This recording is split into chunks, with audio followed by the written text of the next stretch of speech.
নমস্কাৰ প্ৰিয় বন্ধু বান্ধৱীসকল আমি এই ভিডিঅ'টোৰ জৰিয়তে আপোনালোকক জনাবলৈ বিচাৰিছো যে কুম্ভ ৰাশিৰ 2025 চনটো কেনেকুৱা হ'ব অৰ্থাৎ কুম্ভ ৰাশিৰ বাৰ্ষিক ৰাশিফল বা আপোনালোকৰ ভাগ্যফল যদি আপোনালোক আমাৰ ইউটিউব চেনেলটিলৈ নতুনকৈ আহিছে তেনেহলে চেনেলটি সাবস্ক্ৰাইব কৰি থবলৈ নাপাহৰিব 2025 চনটো কেনেদৰে যাব কি ক্ষেত্ৰত সাৱধান হ'ব লাগিব সকলোবোৰ তথ্য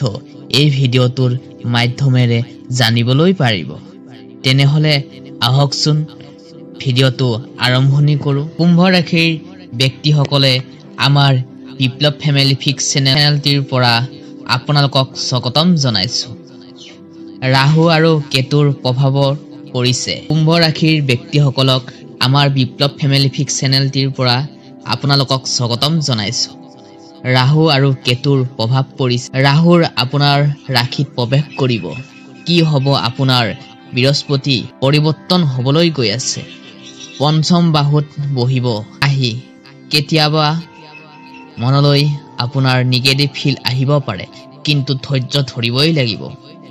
15 মেত আৰু শনি দেৱতাৰ আপোনাৰ দ্বিতীয় গৃহত স্থিৰ হ'ব অৱশ্য মাৰ্চ মাহত হ'বলগীয়া শনি গ্ৰহৰ পৰিবহন আপোনাৰ দ্বিতীয় গ্ৰহত হ'ব আৰু আপুনি এপ্ৰিলৰ পৰ্যন্ত আপুনি ধৈৰ্য ধৰি আগবাঢ়ি যাব লাগিব কৰ্মৰ ক্ষেত্ৰত বা নিজৰ জীৱনৰ ক্ষেত্ৰত আপোনাৰ বছৰটো ভালে যাবৰ বাবে দুখ কষ্টবোৰ আঁতৰি যাবৰ বাবে সপ্তাহত এটা দিন নিৰ্দিষ্ট এটা দিন ধৰি শনি মন্দিৰত প্ৰসাদ বিতৰণ কৰক প্ৰদীপ জ্বলাওক মনৰ আশা পূৰণ কৰিবৰ কাৰণে মানসিক চাপবোৰ আঁতৰি যাবৰ বাবে যোগ আৰু ধ্যান কৰাটো অত্যন্ত খুবেই দৰকাৰ যদি আপুনি কিবা কাম কৰিম বুলি ভাবি আছে তেনেহলে ডাঙৰৰ পৰামৰ্শ লৈ কামবোৰ কৰিলে আপোনাৰ যথেষ্ট ভাল পৰিমাণ দেখিবলৈ পাৰিব যি জাতকৰ বিবাহ হৈছে তেওঁলোকৰ বাবে নতুন আশা জাগিব বছৰৰ মে মাহৰ পাছত পৰিয়ালৰ সম্পৰ্কত কিছু সমস্যা সম্ভাৱনা হ'ব পাৰে কিন্তু সহানুশীলতা আৰু প্ৰেমৰ সমাধান কৰিব পাৰিব চাকৰি আৰু ব্যৱসায় উন্নতিৰ সম্ভাৱনাৰ ক্ষেত্ৰত যিসকলে চাকৰি কৰি আছে ব্যৱসায় কৰি আছে ধৈৰ্য ৰাখি কামবোৰ কৰাটো খুবেই দৰকাৰ আপোনাৰ বাবে প্ৰথমে আমি জানি ল'ম স্বাস্থ্যৰ বিষয়ে হেহে স্বাস্থ্য আপোনাৰ প্ৰতি নিজৰ প্ৰতি খুবেই দায়িত্ব ৰাখিব লাগিব কাৰণ স্বাস্থ্যটো শৰীৰটো আপোনাৰ হয় বেলেগৰ কাৰো নহয় হেহে আপুনি নিজক প্ৰথমে জানিব লাগিব মই কোন হয়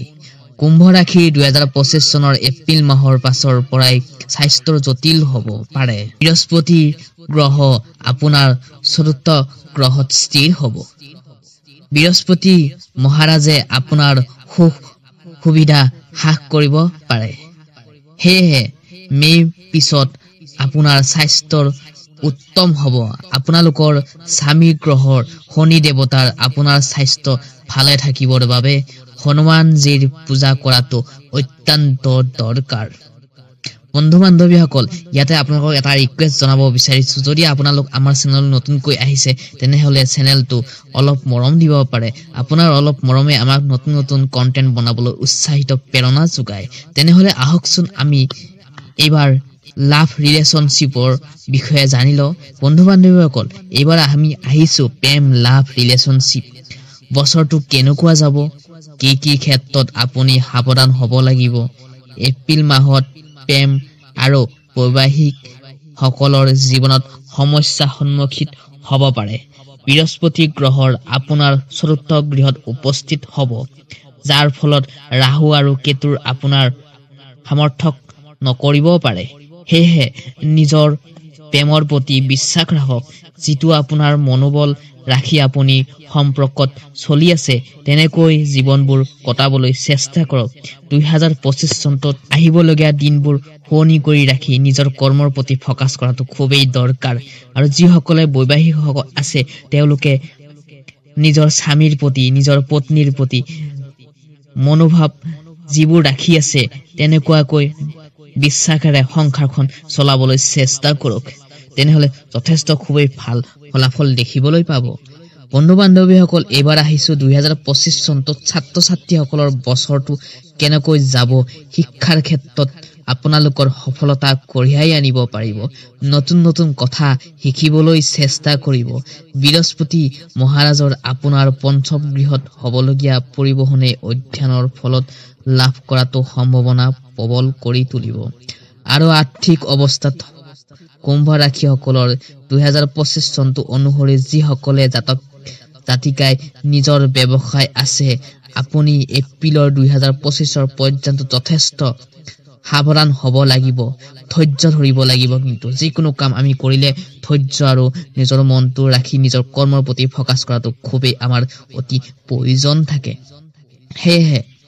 ব্যৱসায় বহল কৰিবৰ কাৰণে আমি ধৈৰ্য ধৰিবই লাগিব পঞ্চম গৃহত হবলগীয়া পৰিবহনে অধ্যয়নৰ সফলতাত আপোনাৰ বিদেশলৈ যোৱাৰ যিসকলে বিদেশত যাব বুলি ভাবি আছে তেওঁলোকৰ মনোকামনা পূৰণ হ'ব কিন্তু নিজৰ ওপৰত নেগেটিভ নাৰাখি পজিটিভ এনাৰ্জিৰে আপুনি কামবোৰ কৰি যোৱাটো খুবেই দৰকাৰ আপোনাৰ কাৰণে বন্ধু বান্ধৱীসকল এষ্ট্ৰলজি এনেকুৱা এটা বস্তু আপোনালোকক আমি কেতিয়াও আপোনাৰ ভাগ্য সলনি কৰিব দিব নোৱাৰো কিন্তু আপোনাৰ ৰাস্তাটো ক্লিয়াৰ কৰি দিব পাৰিব একদম 100% হেহে নিজৰ ওপৰত বিশ্বাস ৰাখিব লাগিব নিজৰ কৰ্মৰ ওপৰত বিশ্বাস ৰাখিব লাগিব তেনেহলে সঠিক পথটো আপুনি সমাধান কৰিবলৈ পাৰিব মে মাহৰ পাছত বৃহস্পতি গ্ৰহ আপোনাৰ পঞ্চম গৃহত প্ৰৱেশ কৰিব যাৰ ফলত আপোনাৰ কেৰিয়াৰত সফলতা অৰ্জন কৰিব পাৰিব কিন্তু ধৈৰ্য ৰাখিব লাগিব ব্যৱসায় মনোযোগ বঢ়াবলৈ সফলতা অৰ্জন কৰিবলৈ সক্ষম হ'ব আপুনি কিন্তু ধৈৰ্য ধৰিলে সকলোবোৰ কামতে জয় হ'ব পাৰিব আপুনি কেৱল আপুনি বছৰৰ প্ৰথম মাহতেই কিছু আধৰুৱা কাম সম্পূৰ্ণ কৰিবলৈ পাৰিব কিন্তু আপুনি কাকো ইমান বিশ্বাস নকৰিব সহজতে কাৰণ নিজক বিশ্বাস কৰাটো খুবেই দৰকাৰ তেনেহলে আপুনি আন মানুহক বিশ্বাস কৰিব লাগিব মা দেউতাৰ ফেমিলিৰ সকলোবোৰ লগত মিলি চলি আগবাঢ়ি যাবলৈ লাগিব তেনেহলে সপোনবোৰ যথেষ্ট পূৰণ হ'বলৈ গৈ আছে নিজৰ বিশ্বাস কৰি আগুৱাই যাব চেষ্টা কৰিবই লাগিব চাকৰিৰ কাৰণে ভাল খবৰ পাবই পাব কৰ্ম কৰি যাওক কেতিয়াও ফলৰ আশা নকৰিব ধন্যবাদ বন্ধু বান্ধৱীসকল আজি ভিডিঅটো এখিনিতে সমাপ্ত কৰিছো যদি আপোনালোক আমাৰ চেনেলত নতুনকৈ আহিছে তেনেহলে চেনেলটি সাবস্ক্ৰাইব কৰি থবলৈ নাপাহৰিব আকৌ নতুন বছৰত আপোনালোক আটাইকে লগ পাম ধন্যবাদ